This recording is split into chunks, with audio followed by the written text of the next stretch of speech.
जम्मू जिले की झज्जर कोटली पुलिस ने हेरोइन की बड़ी खेप बरामद की है। बरामद की गई हेरोइन 50 से 52 किलो तक बताई जा रही है। ट्रक ड्राइवर जो कि कश्मीर से पंजाब और हरियाणा सामान ले जा रहा था, उसको गिरफ्तार कर लिया गया है।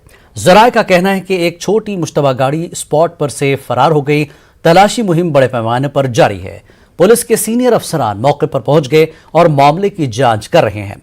अब तक मिली जानकारी के मुताबिक सामान कश्मीर से लूट किया गया था। इस साल की हेरोइन की यह सबसे बड़ी खेप है जो कि जब्त की गई है। डीजीपी दिलबाग सिंह का कहना है कि हमने आज जम्मू में हेरोइन की बड़ी खेप जब्त करके बड़ी कामयाबी हासिल की है। डीजीपी का कहना है कि पाकिस्तान की जानिब से मनशियात की दहशतगर्दी के जरिए दहशतगर्दी को नया फिलिप देने की कोशिश की जा रही है। कुछ इंसिडेंट ऐसे भी सामने आए जहां ड्रोन्स का इस्तेमाल किया गया नारकोटिक्स को स्मगल करने के लिए, पाकिस्तान की तरफ से इस तरफ ट्रांसपोर्ट करने के लिए।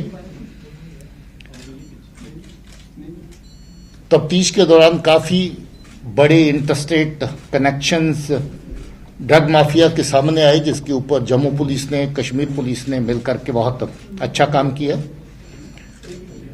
हमारी कोशिश है कि नारकोटिक्स का जो सिलसिला पाकिस्तान की तरफ से जहां और पंजाब में चलता है, और फिर नार्को टेरर के नेटवर्क को चलाने की जो कोशिशें होती हैं कि नारकोटिक्स का सेल हो, उनकी सेल से जो पैसा अवेलेबल हो उसको मिलिटेंसी में फिर से पंप इन किया जाए।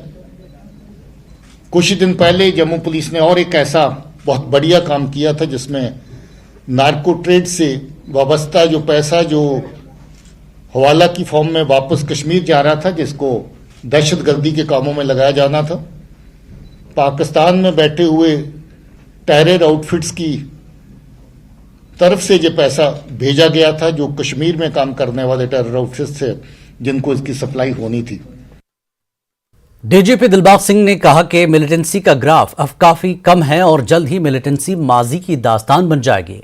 उन्होंने कहा कि हैदरपुरा एनकाउंटर की जांच एसआईटी कर रही है।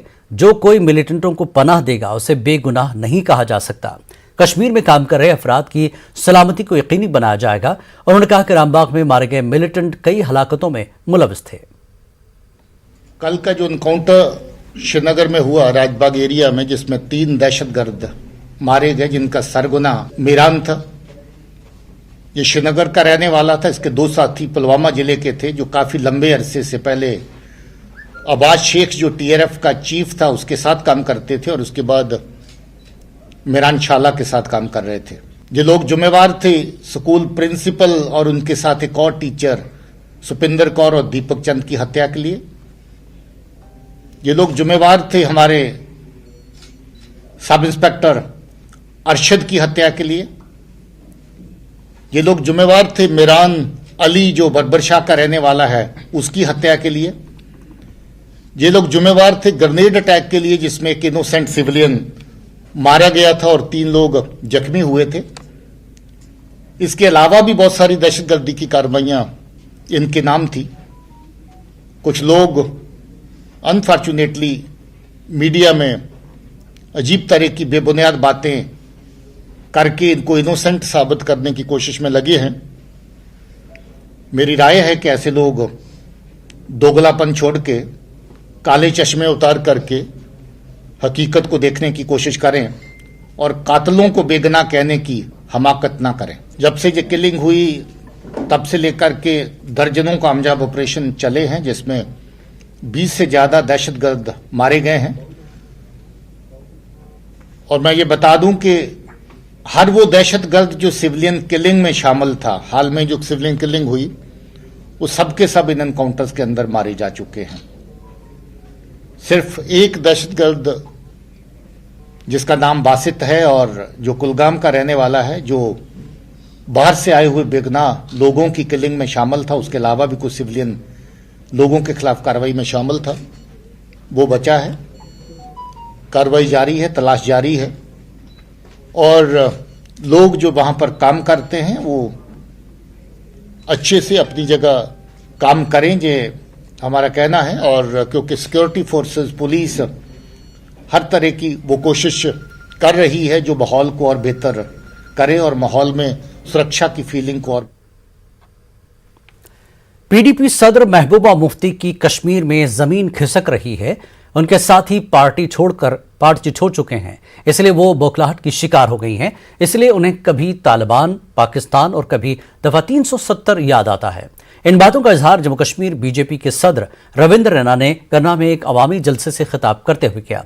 उन्होंने कहा कि जम्मू कश्मीर का बच्चा बच्चा हिंदुस्तानी है। उन्होंने कहा कि आने वाले वक्त में जम्मू कश्मीर में बीजेपी की हुकूमत होगी। रैना ने जलसे के मौके पर लोगों के साथ खूब रक्स किया। उन्होंने कहा कि अब कश्मीर में लोग सिर्फ बीजेपी के साथ जुड़ रहे हैं।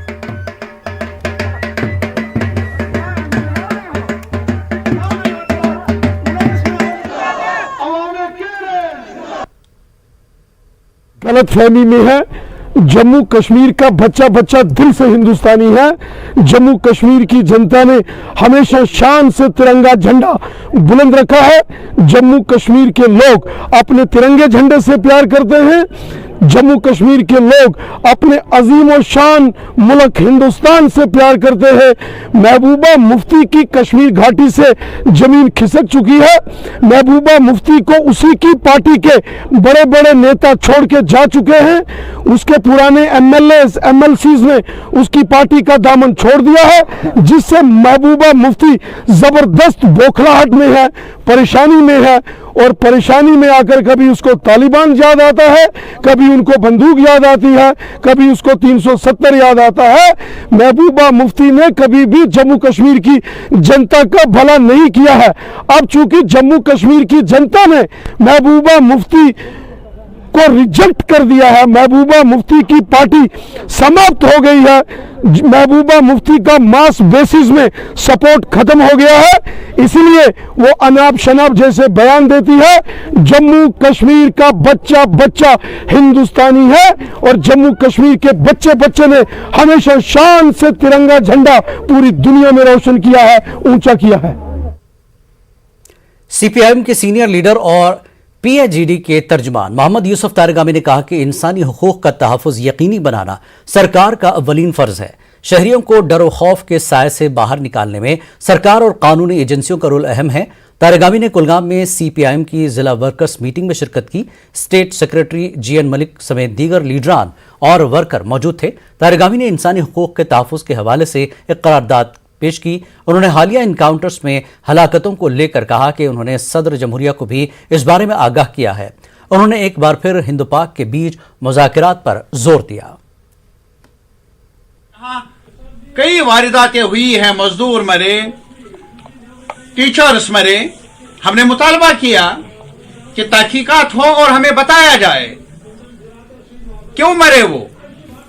ये जगह ऐसी है लालदत की, नंदरेशी की, यहां कुछ भी कहिए, हमारे सियासी मसाइल अपनी जगह, लेकिन हमारे भाईचारे की रिवायात आज तक रही है। हम उसको ज़ख्म होने नहीं देंगे, नुकसान पहुंचने की इजाजत देंगे नहीं। बहरहाल जो भी मरे हमें दुख है और हम ये चाहते हैं कि इंसाफ मिले हर एक को। आम शहरियों के हिलाकत के खिलाफ बार एसोसिएशन पुलवामा की जानिब से एहतजाजी मुजाहरा किया गया। डिस्ट्रिक्ट कोर्ट कॉम्प्लेक्स पुलवामा में वकला ने आज काम छोड़ हड़ताल की। वकला ने हैदरपुरा वाक़े की जुडिशल जांच की मांग की। पीडीपी के रियासती सेक्रेटरी राजेंद्र सिंह ने पीडीपी चीफ महबूबा मुफ्ती के उस बयान का दिफा किया है जिसमें उन्होंने मोदी हुकूमत को वार्निंग देते हुए कहा था कि अगर हुकूमत चाहती है कि कश्मीर मुल्क का हिस्सा रहे तो उसे दफा 370 को बहाल करना होगा। उन्होंने कहा कि जम्मू कश्मीर के लोगों की शनाख्त दफा 370 से है, इसलिए हुकूमत को चाहिए कि वो फौरन इसको बहाल करे। जितनी पॉलिटिकल पार्टियां हैं, चाहे वो बीजेपी है, कांग्रेस है, पीडीपी है, एनसी है, कोई भी है, उनको आज जम्मू कश्मीर के हालात का पता है, मगर दिल्ली के दबाव में वो लोग चुप के अपने गले को दबाकर चल रहे हैं। ऐसा तो नहीं चलेगा, आपसे कुछ छुपा नहीं है। पिछले 2 साल के अंदर जो जम्मू कश्मीर के लोगों की हालत हुई है वो किसी से छिपी नहीं है। मिलिटेंसी जो है सबसे बड़ी प्रॉब्लम, वो वहीं के वहीं खड़ी है। महबूबा जी आज वही कहते हैं कि अगर दिलों को मलहम लगाना है, अगर ये पॉलिटिकल किलिंग रोकनी है या लोगों की किलिंग रोकनी है, आर्मी की किलिंग रोकनी है, तो एक पुल का रास्ता जो हमारा था बातचीत करना का, जो पॉलिटिकल बैकग्राउंड थी, आज तो लोगों का गला दबाया जाता है, पॉलिटिकल लोगों का। बीजेपी जम्मू कश्मीर के organisational general secretary Ashok Kaul ने कहा कि हालिया दिनों हैदरपुरा में हुई शहरियों की हलाकत इंतहाई काबिल मजम्मत है। उन्होंने ताहम कहा कि कुछ अनासर ऐसे वाक़यात को लेकर बैनुल-अक़वामी सतह पर हिंदुस्तान को बदनाम करने की कोशिश कर रहे हैं। वो श्रीनगर में मीडिया से बात कर रहे थे। कौल ने कहा कि 370 मामले पर अदालत के फैसले का उनकी पार्टी एहतराम करेगी। उन्होंने मगर कहा कि इसको हटाना बीजेपी का अहम एजेंडा रहा है। कौल ने श्रीनगर में वर्किंग कमेटी मेंबरान से खिताब किया। हम तो ये कहते हैं कि भाई ऐसे वाक़या नहीं होने चाहिए और इस वाक़या के लिए सरकार ने एक कमीशन भी गठित किया है, वो इसकी छानबीन करेगा और जो इसमें दोषी होंगे उनको सज़ा मिलेगी। लेकिन आपको ये बात भी देखनी है कि जो सारे आज इंटरनेशनल फोरम है, जो आज भारत के खिलाफ साजिश बन रही है और उसके लिए उनको जम्मू कश्मीर एक इजी टारगेट लगता है, इसलिए वो इसका इस्तेमाल करते हैं। आप कितना भी उसको समाप्त करने की कोशिश करेंगे, वो इसको आगे बढ़ाने की कोशिश कर रहे हैं। लेकिन मुझे ऐसा लगता है कि हम लोग, हमारी सरकार, हमारी एडमिनिस्ट्रेशन, भारत सरकार इसमें कामयाब हो जाएगी और यहाँ के लोगों को पिछले जो 3 दशकों में, 30 सालों में जो यहाँ के लोगों को सहना पड़ा है, उससे निजात मिले। ये कोर्ट में है और कोर्ट का फैसला भारतीय जनता पार्टी उसको ऑन करेगी। ऐसा नहीं है कि हम कोर्ट के खिलाफ हैं। कोर्ट जो फैसला देगी वो सबसे सर्वोपरि है। भारतीय जनता पार्टी आज से नहीं, 1953 से 370 और 35A को हटाने के पक्ष में है और वो हट गया और हमेशा इस पक्ष में रहेगी। लेकिन जो भी कोर्ट का फैसला होगा, वो कोर्ट का फैसला हमको सर्वमान्य होगा। नेशनल कॉन्फ्रेंस कारकुनों ने जम्मू में एहतजाजी मुजाहरा किया। पार्टी की SC सेल ने इसका एहतमाम किया। एहतजाज की क़यादत सूबाई सदर विजय लोचन कर रहे थे। SC/ST लोगों के लिए नौकरियों में रिजर्वेशन इन प्रमोशंस खत्म करने के खिलाफ यह एहतजाज किया गया। कारकुनों ने पेट्रोल और सब्जियों समेत दीगर जरूरी अशिया की कीमतों में मुसलसल इजाफे के खिलाफ भी एहतजाज किया। उन्होंने इल्जाम लगाया कि हुकूमत जरूरी अशिया की कीमतों को एतदाल पर रखने में नाकाम हुई है। में जब इलेक्शन हुई थी, उसके बाद बीजेपी की और PDP की सरकार थी, उन्होंने जो हाई कोर्ट में जब ये केस चला, हाई कोर्ट में इन्होंने, गवर्नमेंट ने अपना पक्ष नहीं रखा, जिसकी बदौलत वो रिजर्वेशन में जो प्रमोशन मिलती थी उसको ख़त्म किया गया। और आज उसी सिलसिले में आज का जो प्रोटेस्ट हो रहा है, और इस प्रोटेस्ट में जो 2014 में इलेक्शन हुआ था, उसमें 7 MLA जो बीजेपी के जीत कर आए थे, और उसका जो हमें फ़ायदा मिला है, ये मिला कि हमारी रिजर्वेशन को ख़त्म कर दिया गया। एंटी शेड्यूल कास्ट, एंटी दलित समाज के जो बीजेपी सरकार है, और इसके साथ साथ महंगाई के इशू पर भी हमने कहा कि यहाँ पे देश के हालात जो बद से बद। कश्मीरी पंडितों ने अपने मुतालबात के हक में जम्मू में एक एहतजाजी रैली निकाली। वसुन कश्मीर फ्रंट के लीडरान और कारकुनों ने माइग्रेंटों को फराहम किए जा रहे माहाना रिलीफ को 13,000 फी माह से बढ़ाकर 25,000 करने की मांग दोहराई। तंजीम के सदर शादीलाल पंडिता ने कहा कि इतनी कम रकम में एक माइग्रेंट खानदान को अपनी जरूरियात पूरी करना काफी मुश्किल है। उन्होंने बेरोजगार माइग्रेंट नौजवानों को सरकारी नौकरियां फराहम करने का मुतालबा किया। हमारी पहली मांग है, रिलीफ को 13,000 से 25,000 किया जाए, और जिन घरों में सरकार ने आज तक नौकरी नहीं है, पहले उन घरों में एक नौकरी। मैंने बताया सरकार को 50,000 फैमिलियां जाने के लिए तैयार है, और उसके लिए एक टाउनशिप बनाए जाए 1-2 जगह पर। हम उस टाउनशिप में जाना चाहते हैं जहां सेफ्टी सिक्योरिटी। वक्त एक ब्रेक के बाद फिर लौटेंगे।